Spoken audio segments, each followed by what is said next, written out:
É uma casa que pode estar em qualquer vizinhança, embora seja de uma outra sorte. Ao observador desapercebido, pode parecer absolutamente inofensiva.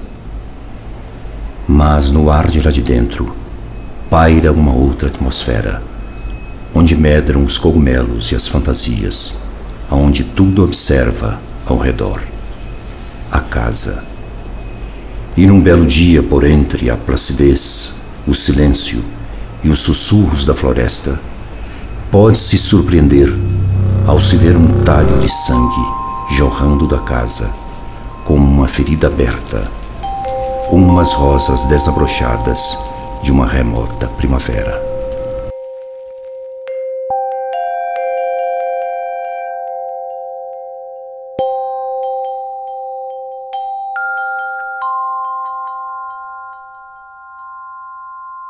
A primeira vez que ele a viu, ela parecia levar consigo uma coroa de flores. Rainha de qual carrossel louco ela seria, ele nunca soube dizer.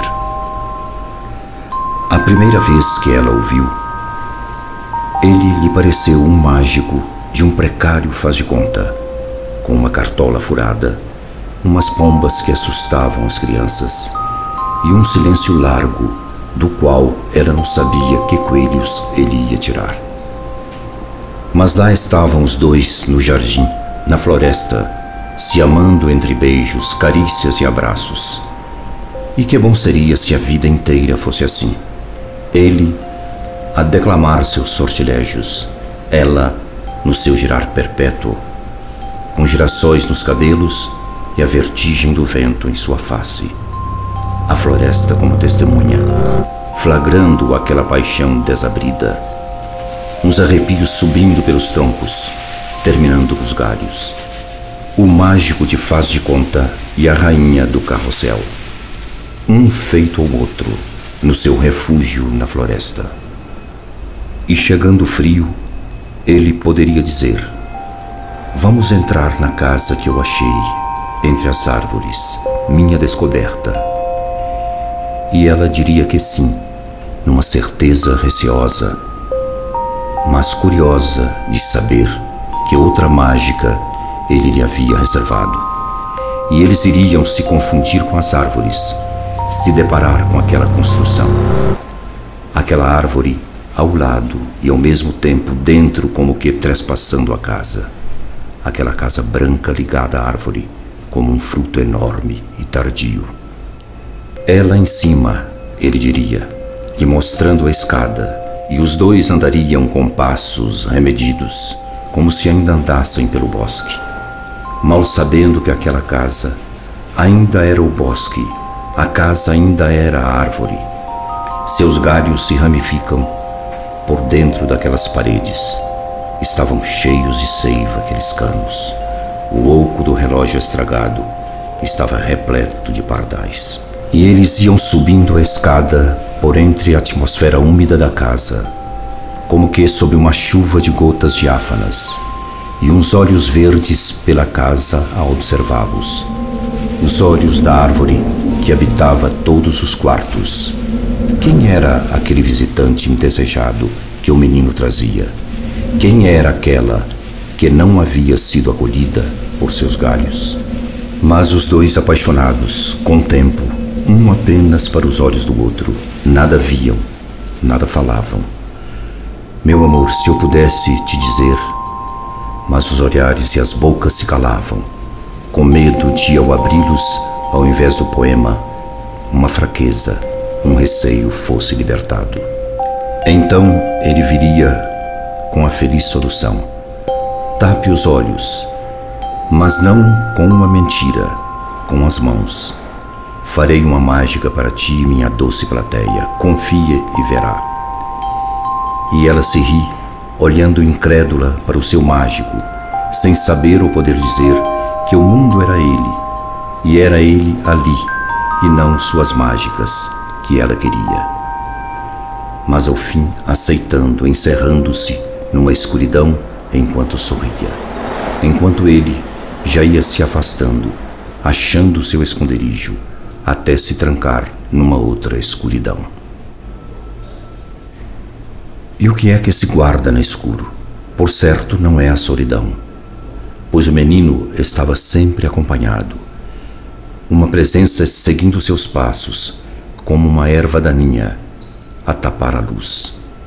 E eis que então vemos a árvore, ela com seus galhos, que mais se pareciam uns dedos infiltrados e tortos, a encher o esconderijo, partilhando aquele espaço, como num funesto abraço com o seu menino. E a rainha do carrossel abre os olhos e se encontra numa roda que não controlava.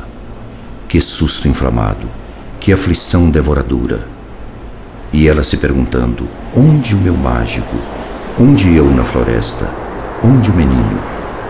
E ela girando, buscando os cantos, e ele se rindo, seguindo seus passos sorrateiramente, para freá-la num toque, para zombar-lhe um sorriso. Para que ela se jogasse em seus braços na mágica de tê-lo perdido, para sempre, e no entanto o encontrado. E o perigoso tempo passa, e ele na casa, sozinho, prepara as armações para um outro número, concebendo um novo segredo, um outro pulo. O que poderia ser? Que picadeiro em chamas poderia levá-lo àquilo? A tal mágica tão arriscada? Mas ele continuava seguindo, sem se importar com o assombro da plateia, sem pensar no arrepio que percorreu aqueles galhos quando a árvore viu aquela caixinha bem talhada, que não era senão um selo, que ao ser aberto o levaria para outro lugar. Mas qual? E de repente não era mais a ciranda, não era mais a brincadeira de correr pela mata. Era ele levando-a para cima, por entre a mata da casa, em direção ao seu número final. Ela, com os olhos inquisidores, sem saber o motivo, sem adivinhar o propósito do mágico que ela queria, sem surpresas ao seu lado. E ele, sem pensar nos seus olhos, mas nas suas pombas que voariam no final, no rufar de tambores do seu peito, na alegria inventada havia tanto tempo e da qual ele queria que ela participasse sem fim. E ele lhe falaria: tape os olhos, não com uma mentira, mas com uma esperança. E ela, já sem nenhuma, não poderia.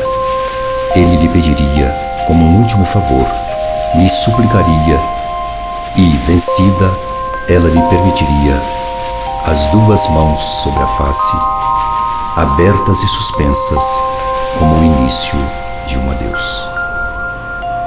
Agora, silencioso e ignorado, o mágico vai para seu esconderijo detrás da estante, cercado por aqueles galhos grossos e enciumados.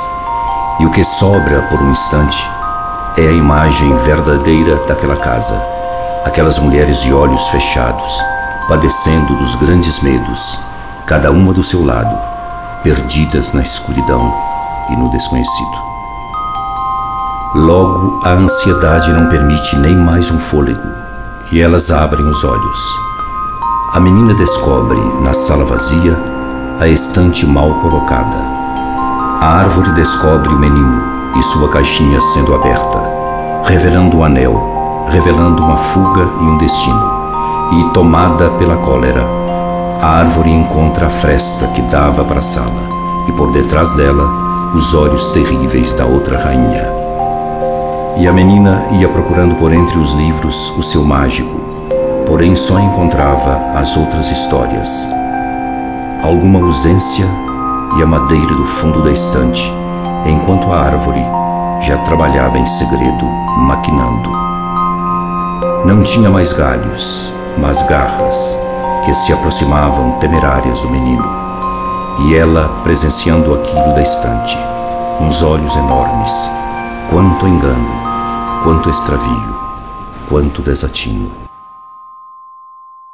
E finalmente, o abraço daquela medusa lenhosa caiu sobre os seus ombros, envolvendo-o por completo. E quando ele escapou do esconderijo, em meio ao susto, O que a sala irrompeu já não foi o mágico, tampouco o menino. Do seu peito já brotava o tronco, da sua face já se viu endurecer as cascas.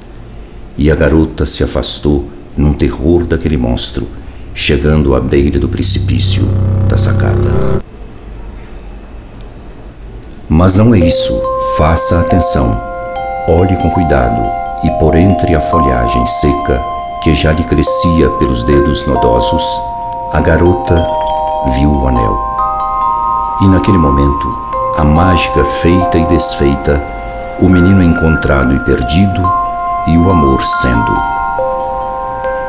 Mas ele já era árvore, ele já trespassava o teto. E ela querendo ficar com ele para sempre, sem poder deixá-lo sozinho naquela floresta, à mercê daquela árvore. E ela, na vertigem daquela imagem, vai largar o seu corpo do alto da sacada, perdida no vento, entregue à corrente, liberta no ar. E seu corpo não caiu, baque algum foi escutado, pois ela explodiu numa revoada de pássaros, num enxame que ganhou o céu, saindo aos borbotões pelas janelas da casa, emaranhando-se por entre a copa daquela árvore como uns cabelos desarvorados. E assim eles seguem unidos. Uma árvore com uns frutos enormes pode ser vista saindo da casa. De quando em quando, um deles se desprende e ganha um espaço, indo ao longe, levando em si a muda de um outro caso. Unidos num só corpo, o mágico e a rainha, a árvore agora tem de suportá-los, aguentando o peso daquele amor e exibindo em desgosto aqueles morangos suspensos, vermelhos e muito ácidos.